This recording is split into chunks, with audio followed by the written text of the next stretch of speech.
Buenas, buenas, buenas. Denme un segundito acá.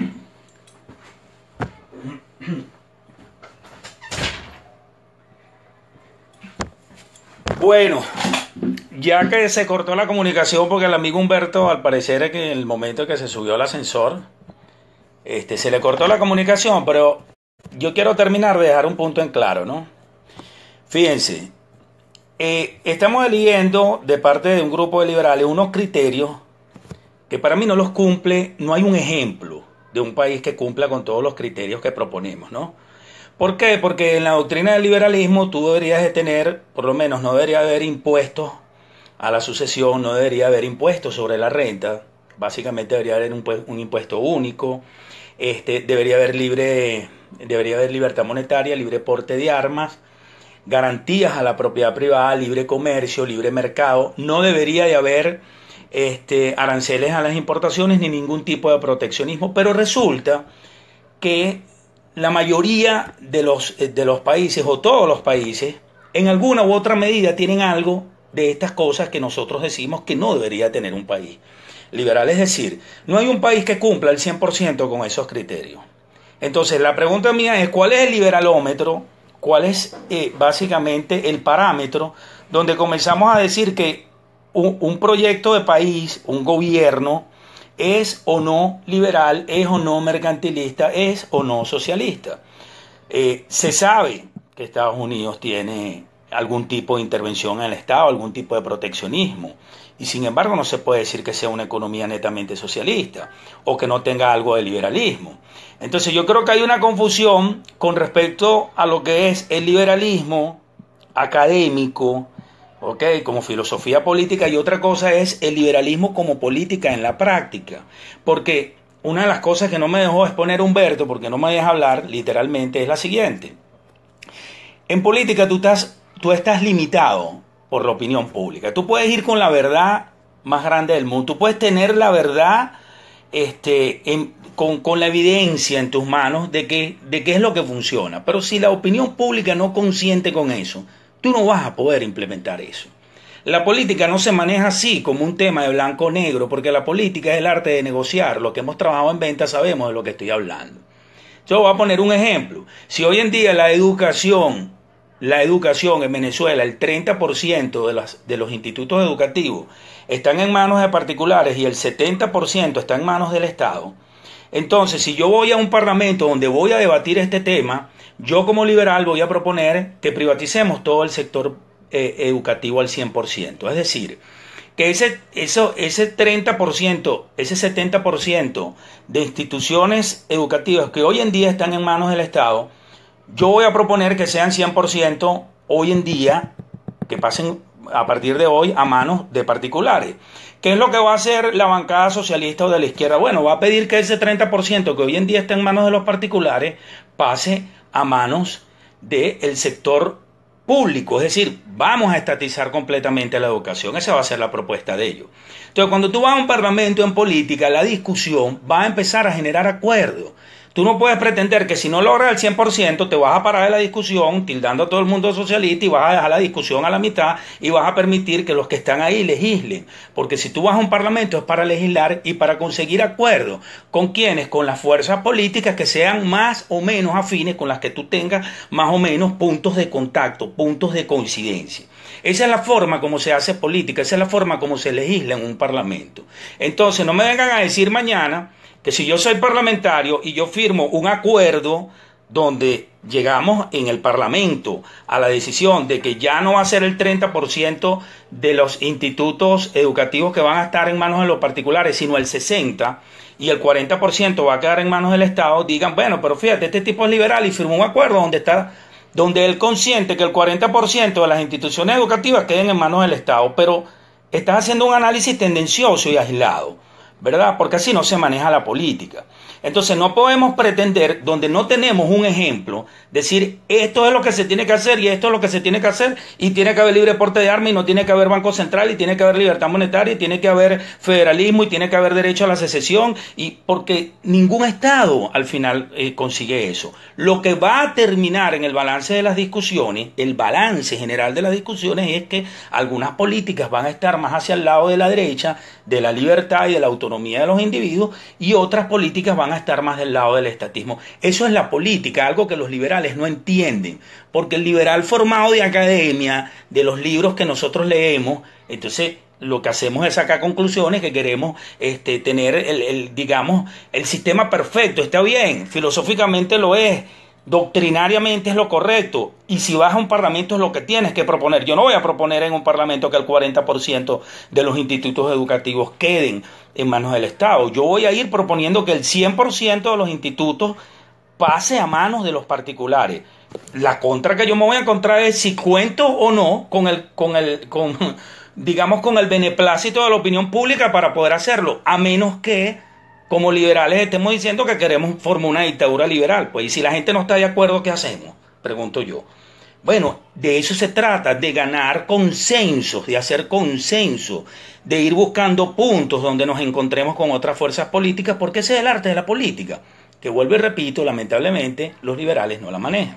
Entonces, particularmente con el caso de María Corina Machado, yo voy a poner, después de esta grabación, yo voy a poner un link de un discurso que María Corina dio recientemente este año, Perspectivas de 2017, creo que es en la Cámara de Comercio, Consecomercio, que se dio ese discurso, donde se habla de servicios que debe prestar el Estado, e incluso se hace referencia a que hay servicios que puede prestar el Estado, que el Estado presta actualmente, que debería de dejar de prestar y pudieran prestar los particulares con un financiamiento por parte del Estado, que no es otra cosa que los bonos. Es decir, en vez de subsidiar al sistema, subsidiar al estudiante, que es algo que está planteado en la mayoría de los proyectos políticos liberales, comenzando por el de las 5 reformas, que prácticamente es el papá de todos los proyectos liberales que hay por lo menos en Venezuela, ¿no? Entonces, por otro lado, habla de superar el tema de la dependencia del petróleo, de permitir inversiones privadas en PDVSA, de abrir el mercado energético. Es decir, si ciertamente no se está promoviendo, porque yo lo asumo también en ese discurso, no se está promoviendo la privatización de PDVSA, bueno, está bien, PDVSA es uno de los grandes males, pero eso no quita que el proyecto deje de ser liberal. Ahora, que no es tan liberal como está planteado en una doctrina liberal clásica, estamos de acuerdo, pero es que nosotros tenemos un problema antropológico, señores, que otra vez los liberales lo desconocen porque no estudian historia, y es que desde la época de la colonia, desde la ley de minas que decretó en la corona española, toda la propiedad del subsuelo le pertenece al Estado, y Simón Bolívar agarró esa ley y lo que hizo fue cambiar el nombre de corona española por Estado venezolano. Entonces tenemos un problema antropológico, que los recursos que provienen del subsuelo le pertenecen al Estado. Entonces no es tan fácil en nuestra América española. Por eso yo recomiendo que la gente lea El Buen Salvaje, El Buen Revolucionario, para entender las causas por las cuales aquí hay que hacer una adaptación del liberalismo a nuestra forma de ser, a nuestros orígenes, porque lamentablemente la manera como se organizan las naciones desde sus orígenes les queda muy marcado, y hacer cambios es muy difícil. Eso no implica que nosotros vamos a claudicar ante los cambios que queremos hacer, sino que nos obliga a replantearnos cómo volvemos a Venezuela un estado de justicia y de derecho, que es lo que es un estado liberal, ¿cierto?, con todos los elementos que la real política nos impone, con toda la realidad y las limitaciones que la real política nos impone. Entonces, bueno, me hubiese gustado que el amigo Carlos Molina hubiese actuado como moderador, porque ciertamente yo sé que esto es un tema de un ala, digamos, de un grupo muy reducido, por cierto, de liberales que tienen una campaña en contra de María Corina. Yo los invito a que, si ustedes tienen un proyecto mejor, vendan su proyecto, que ustedes promocionen su proyecto y dejen que su proyecto crezca. Y si su proyecto va a opacar lo que está haciendo el proyecto de Vente Venezuela, pues perfecto. Yo lo que nunca he compartido, y me parece que no va a pasar, es que un proyecto avance en función a como lo hace la izquierda, ¿no? A denigrar de las otras personas que están haciendo su trabajo. Me parece que el trabajo que está haciendo Vente Venezuela es bastante respetable. Me parece que hay un grupo importante de liberales en Vente Venezuela, de gente joven que lo tengo entre mis contactos, que hoy en día están haciendo un trabajo en Estudiantes por la Libertad, que están yendo a las comunidades, que están hablando de estos temas de la propiedad privada, del capitalismo, del respeto a la ley, del sometimiento a la ley, del Estado de Derecho. Entonces, en consecuencia, pienso que este tipo de críticas, lejos, o esta manera de abordar las discrepancias, no son para nada constructivas. A mi entender, no son para nada constructivas. No es parte de lo que yo he aprendido como liberal. Es decir, si discrepo de un proyecto, voy a buscar los elementos realmente que me hagan discrepar. No simplemente, bueno, María Corina es socialista y es mercantilista y es mercantilista. Y bueno, y te muestran los videos, les ponemos el libro, te pongo todos los argumentos y sigues pensando igual. Yo no voy a ¿cómo se llaman? A persuadir a nadie que cambie de su posición, pero por lo menos que la audiencia escuche la otra parte y saquen sus propias conclusiones. El que quiera conocer el proyecto de Vente Venezuela, y parece mentira, yo le estoy haciendo publicidad a una organización a la cual no pertenezco, fórmese su propio criterio leyendo el libro, ¿verdad?, de cabecera de ellos, que se llama Se trata de libertad. Escuchen los discursos, vean las publicaciones que hacen, bueno, y en base a eso saquen sus conclusiones. Yo tengo mi particular reserva con algunos elementos doctrinales que no me parecen que son consistentes en Vente Venezuela, como el hecho de decir que esto no se trata de derecha ni de izquierda, que se trata de las ideas que funcionan y no funcionan, porque no es así. No se trata de ideas que funcionan o no funcionan, se trata de sistemas que funcionen, porque las ideas no funcionan aisladas, ¿no? Eso es un peligro, presentarlo de la manera como se está presentando, y yo en mi momento fue la crítica que le hice al libro de María Corina Machado, de Vente Venezuela, no de María Corina Machado, ¿no? Fue la crítica que le hice al libro. Hay dos elementos ahí que a mí me hacen ruido discursivo, que pueden tender a distorsionar el mensaje. Hay que afinarlo más, hay que meterle más contenido al mensaje y afianzar más los valores del liberalismo. Eso es cierto.